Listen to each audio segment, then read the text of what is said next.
Hello, and welcome to Shades of Pleasure, a podcast celebrating pleasure, sexuality, and the vibrant, inclusive spectrum of love, gender, and relationships.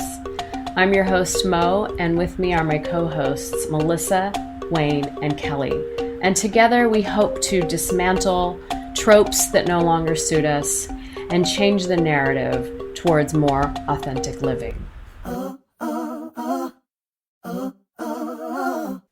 So I had a session today and kind of had to come up with something on the fly based on my experience. And this couple has opened their relationship.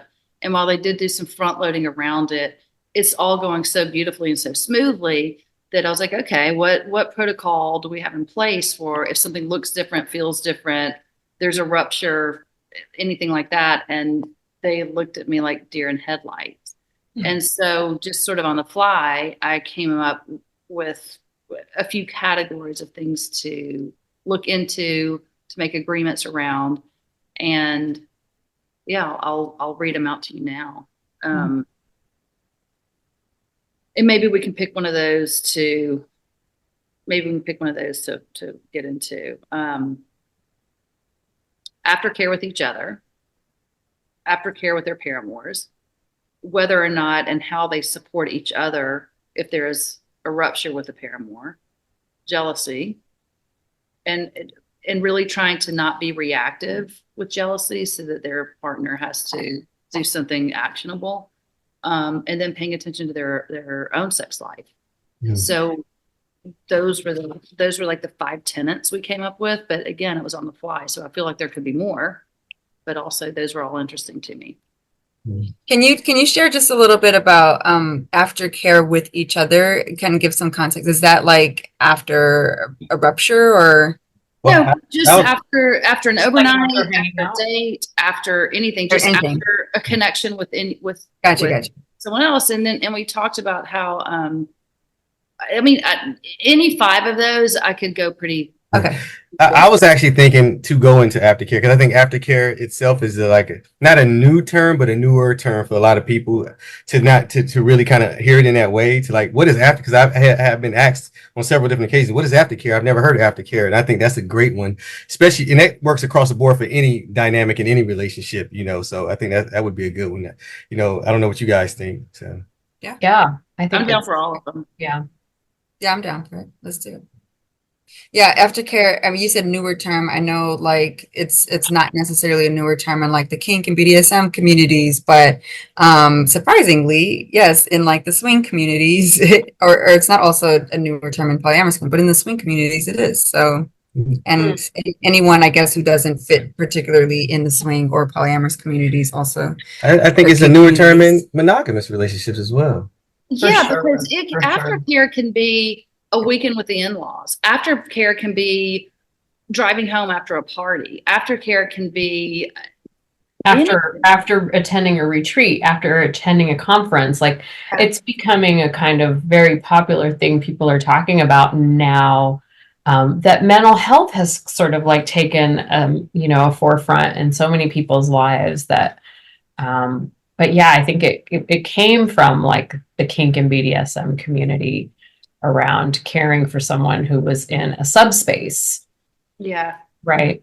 After they come out of their subspace, how do they find subspace for people? Mo? I was about to ask. Gosh, I forgot. We're getting into the depths. Well, subspace is when, and I'll try my best to describe it, is when a submissive engages in play with their dominant.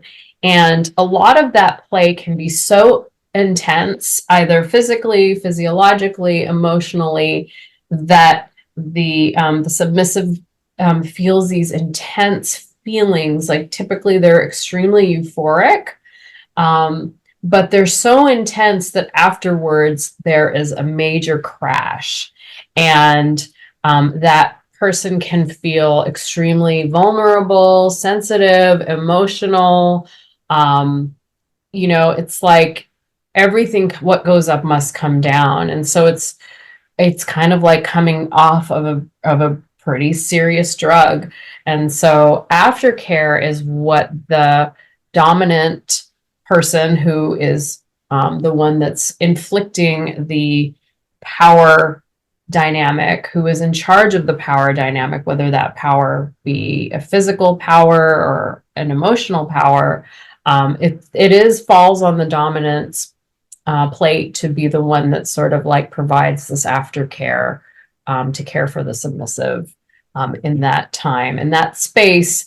And it can last from like an hour after the play party or the event to 48 hours to 72 hours to a week. So it's kind of like implementing a plan for how you plan to care for the sub, from drinking water to having phone check-ins to giving hugs to providing a stuffed animal or a safe space, like all of the things that the sub deems would make them feel better in that period of time.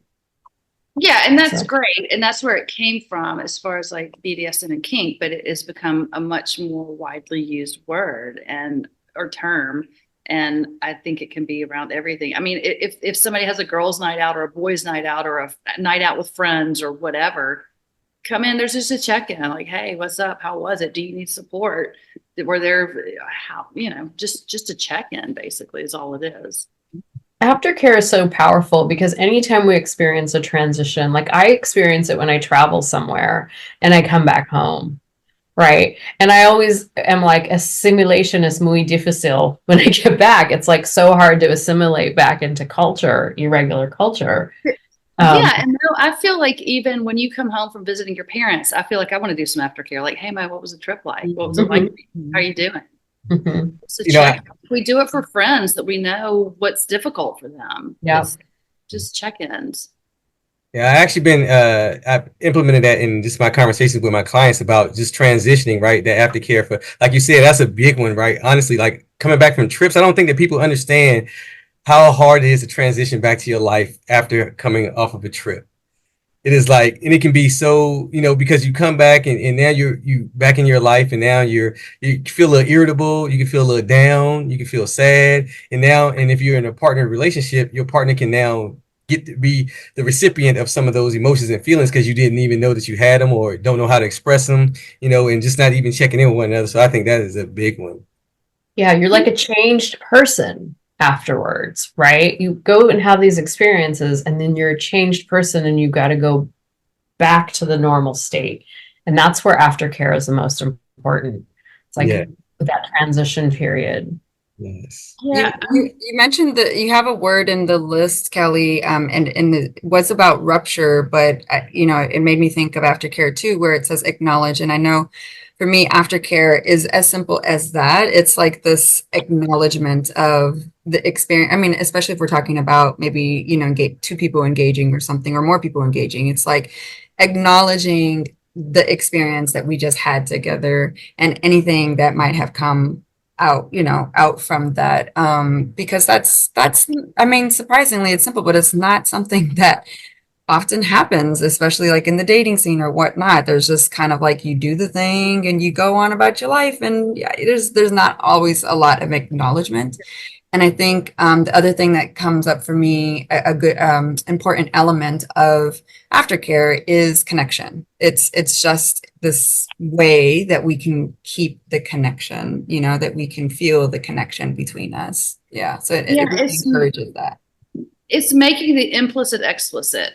Like this is what it is. And then you really have to keep in mind, was this a shared experience or was this not a shared experience? And how do you keep your partner or your person or your friend or your whoever up to date with where you are and what you're going through and who you are now? Like Mo said, you're a changed person. And so making it explicit, oh, this is what I've gone through and this is what I learned. And this is the new lens that I'm using or the new way that I'm showing up. Or this is how I'm feeling today. Well said. Yeah. So well said.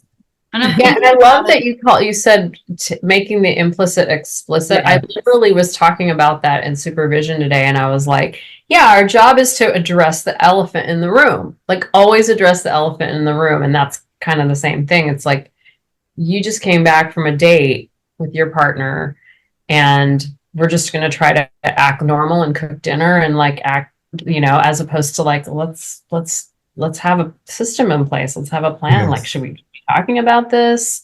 Do you Yeah. want to talk about it? Do That I is- want to know? That must be the theme this week, making the implicit explicit, because I swear that was the exact same topic also in one of my client sessions yesterday. Was talking about one person kind of being more implicit in the relationship and another kind of being more explicit, and they were having a hard time, so that's I really like that. Yeah, and I actually was thinking about it, and I think even as a therapist, which I'm a little bit left of center, but even as a therapist, I feel like I do aftercare.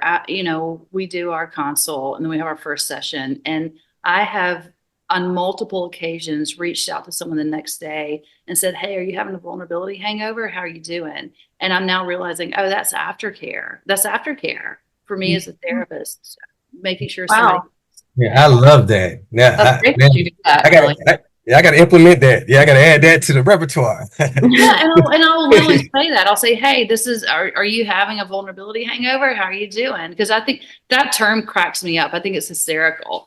But like maybe that's because I'm a drinker. I don't know. Because I'm like, hey, you having a vulnerability hangover? Like, is it because it's a thing? Like you can wake up and be like, oh my God, I shared so much and I've never said those things and what's going to happen and what's going on. But yeah, like aftercare is the thing. And Mo, I haven't thought of it that way. That it's because mental health is talked about now. It's because mental health is becoming destigmatized. You can say, yeah, that was probably hard. That was probably difficult, because I think it used to be that you felt called out. You felt embarrassed if you had to admit that you were having a vulnerability hangover, that you were anxious about something. But it's like, no, so is that happening? If it is, let's talk about it. And I love that.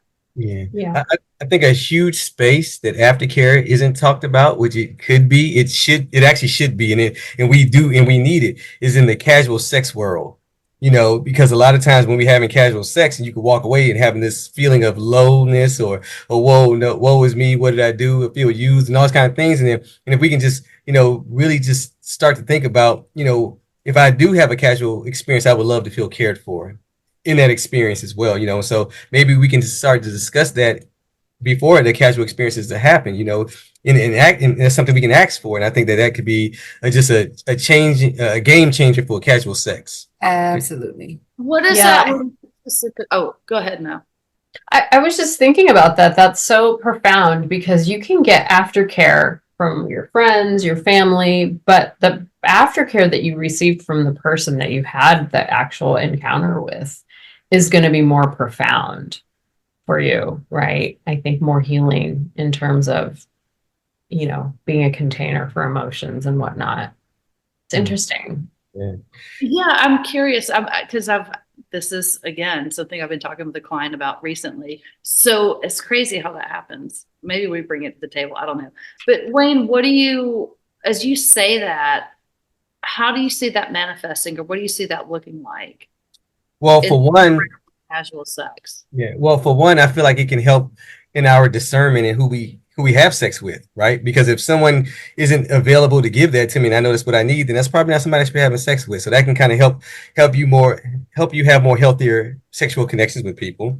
I think that, again, yeah, that's just what came up for me when I thought about it. Like, man, in order to help people have healthier sexual experiences, they can ask for the things that they want. And if the person can't give it, then that gives them enough information right there. There's probably somebody who may not want to be engaging with sexually because they're not going to get that part met. Yeah, I think I can add to that. I think taking the time, and this is something that I love to talk about in general, but taking the time to like check in with yourself, to reflect, you know what I mean, about all the things, about these questions like, what are my boundaries, or what is it that I want to experience? What do I want to feel? What's okay? And this is very like more familiar, I guess, again, in the Kink BDSM communities. And I mean, if you need to, there's so many worksheets out there. There's so many like PDFs and whatnot online that you can download for some questions from reflection prompts to kind of like help you think about what is it that you want out of an experience so that you can communicate that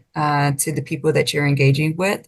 And just, as Wayne said, let them know, is that something, are they available for maybe talking about their experience after the fact, sharing some feedback, or, just, talking about how it was for them or whatnot. I think also, I wish I would have bought this journal. I really wish I would have. I saw a journal one day, I'm sure I could find it online, in Barnes and Noble. And I thought it was just the cutest journal.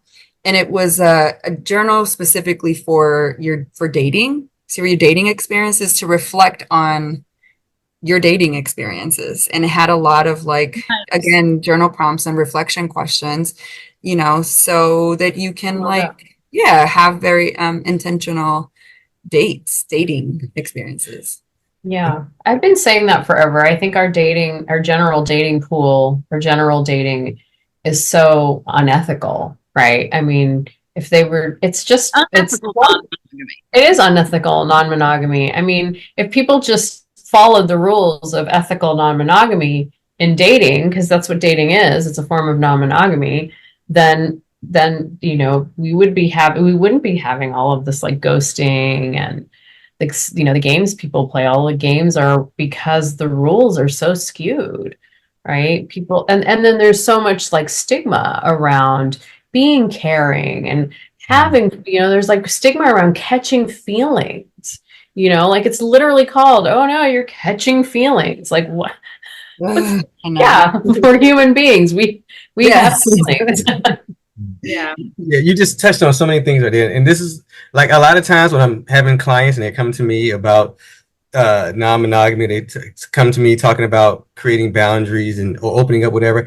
I honestly, I refer a lot of them to the kink world, so they can, because they really break things down in the kink world and BDSM world about boundaries and just asking for what you want and all these type of things. And I think this, oh my gosh. And again, it goes back to non-monogamous for everyone, right? Because you can learn a lot. You can take a lot of these principles and you can just apply them to any relationship. Doesn't even matter if it's a friendship, work, co-worker, or family, whoever. And it's just some amazing, great tools to have to give you the best experiences that you would like for yourself when interacting with anyone. Everyone is non-monogamous. That should be your tagline, Wayne. Everyone is non-monogamous. Yes. It's all about relationships. And look, I've always valued relationships over everything else in my life, right?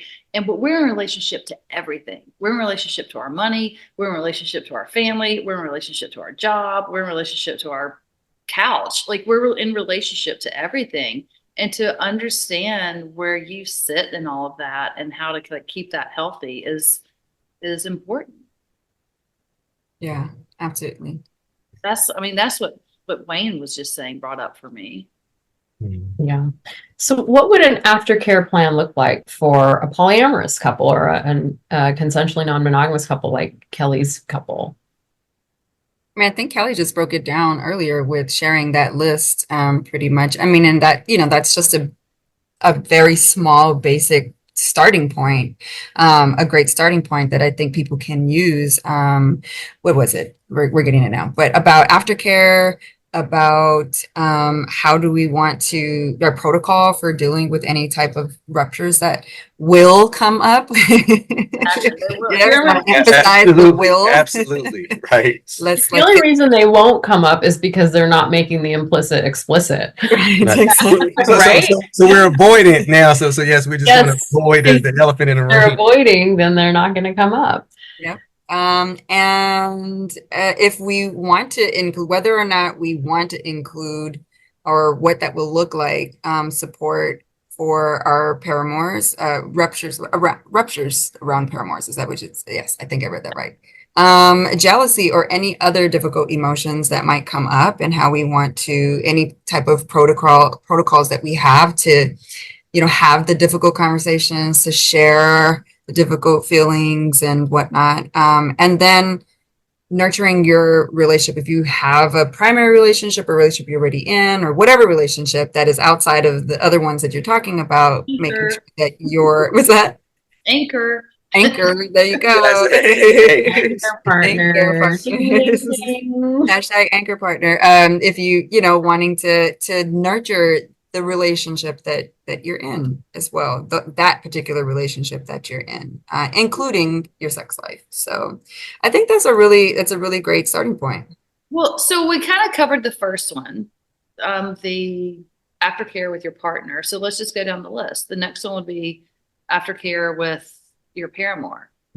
What, before we get into that, I want to say this. I feel like maybe it was already said, but very explicitly saying it is that if you somehow can't receive aftercare with somebody that you engaged with, please don't hesitate to make that happen for yourself, with yourself, however you can. It feels great to be able to do that with the people that we're engaging with. And sometimes the hard reality is that it's not going to be possible or available, or they might not have the capacity or the skills for it. So please don't hesitate to make sure that happens for yourself. And coming up with the plan, really quick. I know I've done this with friends too, of like, sometimes you're like, there's this person that you probably, it's probably not the best decision that I'm making here. Like, I know there's been tension here or whatever the case, but gosh darn, the sex is good or whatever. I want to go do this. And it's like, cool, great, do it. That's a great conscious decision you're making. Also, let's come up with a plan. Like, let's come up with a care plan for the fact when you're done with that, so that who's available. You can come here, you can talk about it and whatnot. So yeah. Okay. Now we're getting the support system. Yeah, Yes. our support system, our village. Yes. There you go. Support system, so important. Yes. Mhm. All right. So what was the next one? Paramour. Oh, so aftercare with paramour, and this gets a little bit more sophisticated, right? Paramour, or metamour, we should talk about. No. Did we talk about metamours in our? Yes, we did, but we never talked about paramour. So can we? Listening to this one, they need to know anyway. So define paramour and metamour right now. Me?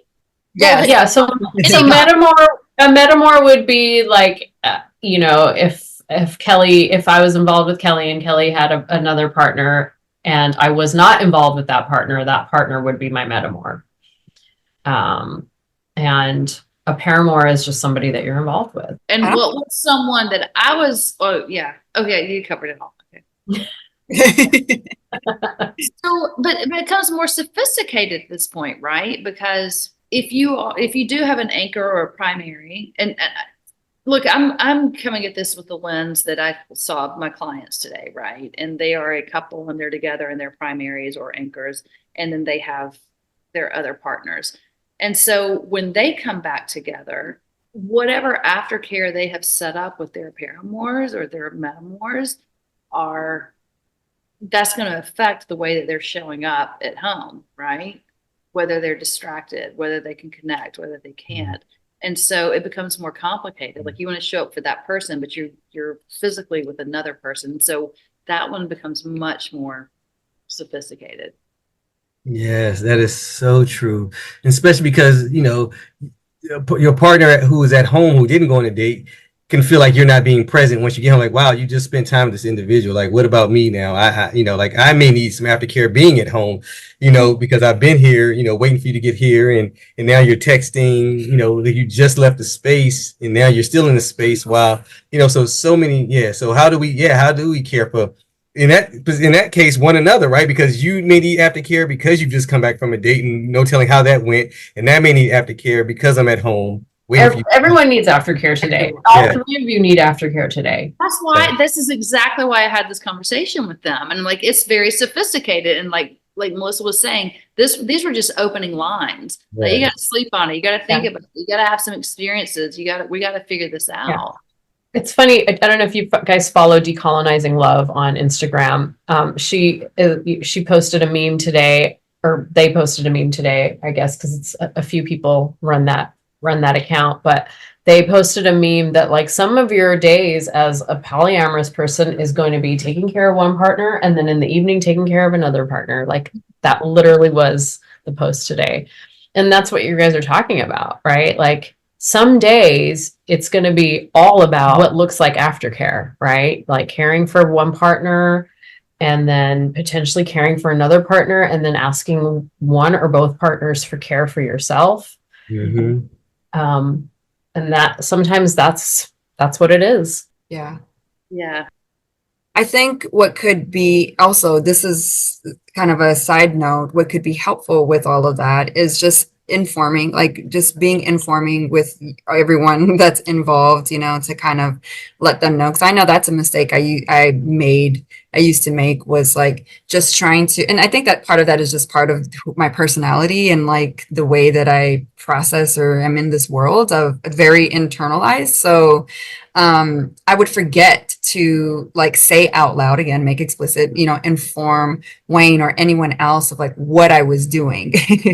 And so my attention then, you know, would be in different places or whatnot, you know, with good intention. But because I didn't let people in or share or kind of just inform them, give them a heads up, you know, it made things a little bit more difficult than necessary. So I think that can be a simple piece, especially somebody like me whose personality is like wanting to like, or just tends to manage, you know, trying to manage all the things. Let people know what you're doing, inform them. And that'd be helpful. Yeah, I think that takes away a lot of the pressure off of having to manage. That's true. You know, like now you don't have to Yes. worry about managing all these personalities and parts because you just express it to them and allow them to process. Yeah. Yeah, because Yeah. you're right. Because then sometimes it might be a situation where it was like, hey, look, I know what we usually do this aftercare with each other thing, but yeah, it sounds like your partner really needs some good. I'm good. Like Yeah. you go ahead. I actually got this time on my own, and so you never know. It can kind of open up other Yeah. opportunities that you just didn't think about. You know. Yeah, if you don't speak up, then other people have to assume, and then you're also, you know, taking care of people's emotions, right? Right? Like that's Mhm. part of why you don't speak up, is like you're just not sure how they're going to respond, and they're going to like Yeah. it or whatever. Yeah. But Right. people can hear what you're not saying. Like you have to say it. But you know, at the end of the day, I think if you're ahead of all of these things, then you're fostering that safety and security, and then all these things that come up, you can get through it because the safety and security is there. And so I feel like that's what all these things we've talked about, I feel like that's what it provides. It's fostering the safety and security. And so, yeah, these things are going to come up, but you'll get through it. Yeah. The more you talk about stuff too, the easier it becomes when the situation happens, and then you already have that sort of like pattern in place. Like we just talk about things, right? Like that's the pattern I think that everyone should sort of like lean into developing. Like your couple, that everything's going well right now.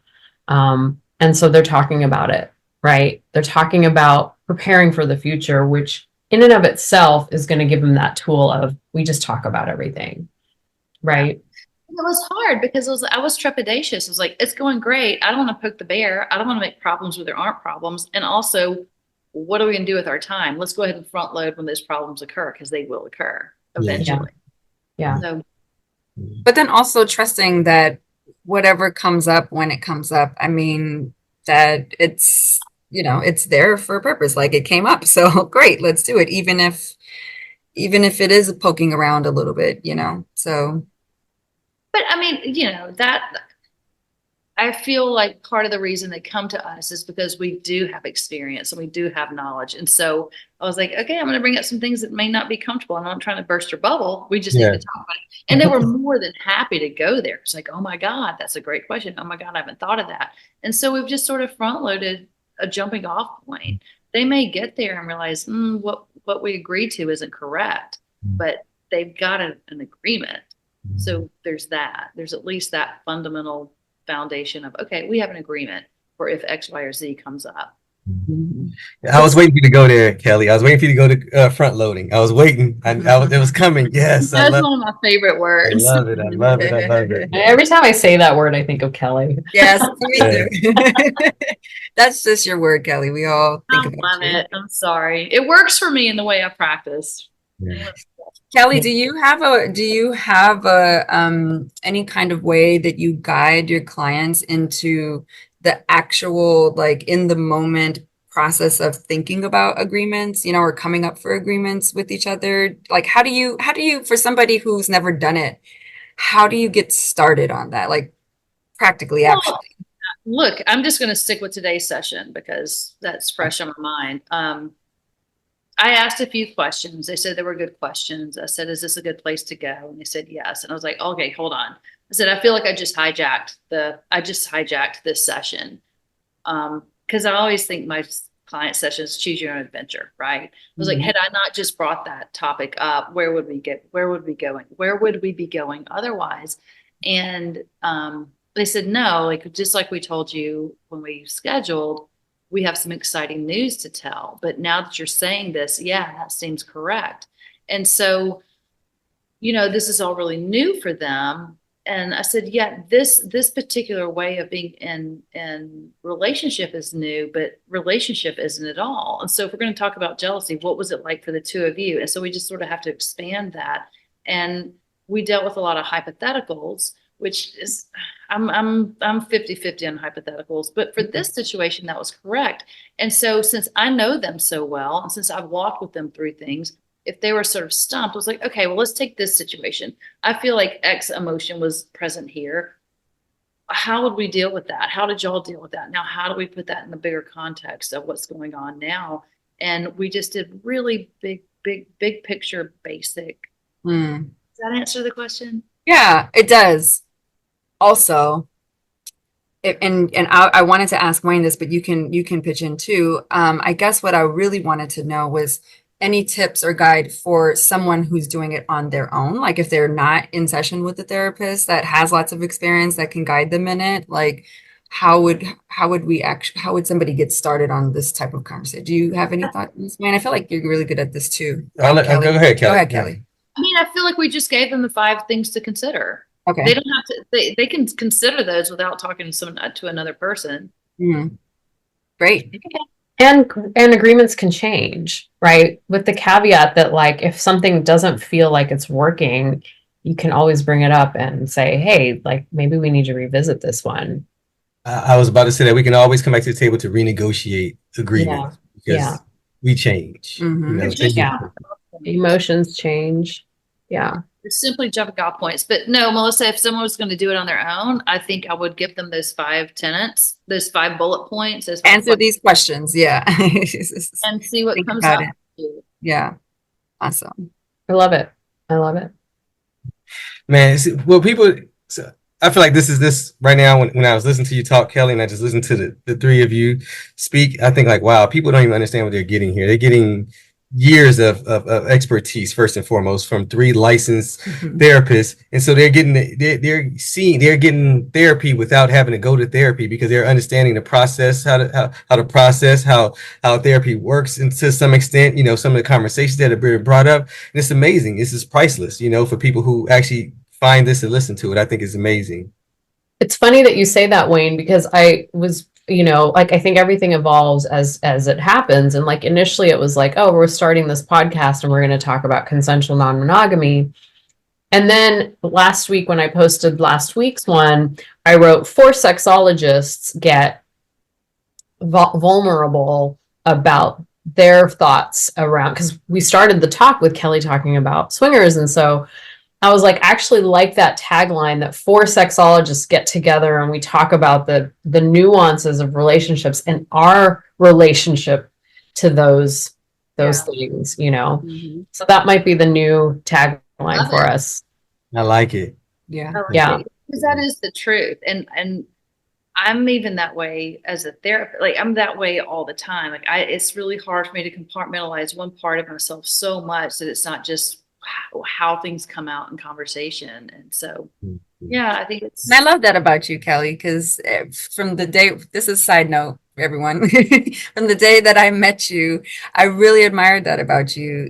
I know as a kind of up and coming therapist and, sex therapist and whatnot, like you and Mo too. Absolutely.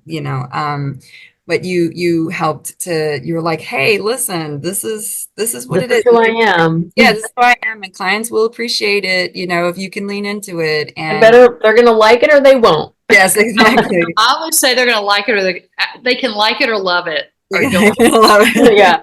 But you also had that card that said, I'm not your I was just going to say that. Yes.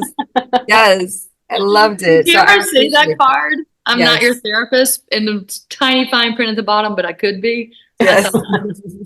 So with a side note, yeah, to add to Melissa, look, I know I've said this to you, the three of you before, but honestly, like this is, man, I'm getting so much knowledge and experience from just being around the three of you, and it just helped me work with my clients, and it helps me show up in the world differently. And I just appreciate the three of you for all the things that I've gained from the conversations that we had, from the supervision that we've had, from just being in the same space with you and listen to how you go about and deal with things. So I think that again, I don't.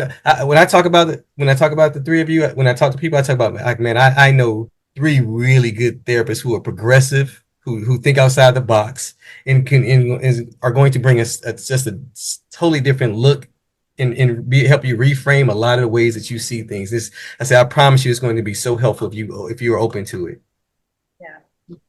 That's real So sweet. I really Thanks, had Wayne. FOMO last time after leaving early, so I have to go to see a client, but I don't want y'all to keep talking because She's like, so stop talking, end it here. All Don't go right. no more without We're me. turning it off. 1, 2, 3.